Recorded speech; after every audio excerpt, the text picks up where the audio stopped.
nakwambia kumbe mambo yazidi kuwa wagwang. Wacha lolo maskini pale viti zama. Bado sasa wa maskini pale vi wakaribia kule kwa Pillars of Creation. Jamaa uliza je, tumekaribia? Hapana, hatujakaribia, tuko hapa. Na kumbe sasa hapa kwa Pillars of Creation kipa ni mjanja, alikuwa ameuda mwanya mkubwa wenye anaweza toshea biu atokomee kwake underworld. Jua liko aje? Ni saa 5 kitu na nusu hivi. Oh yes.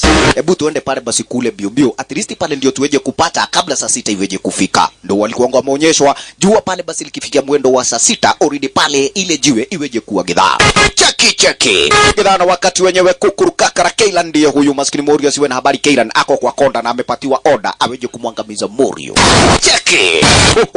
Ya. Kailan akamdaradara mwenzetu saa hii. Inakuwa ni mbaya kumbe. Asante sana ma Sister of Darkness walimzuilia. Hoi, wakajiroga.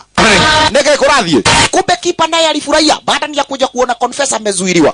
Kailan wako manze pale hivi anashambuliwa. Na nani? Akina Sister of Darkness. Kumbe sasa ni aje Morio alionelea haisulu.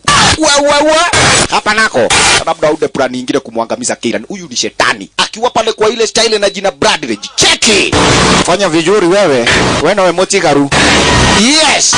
Prophecy jamaa ameifurufiri mala hiyo. Peleka hii jiwe biu pale basi kule katikati mwa Pillar of Creation.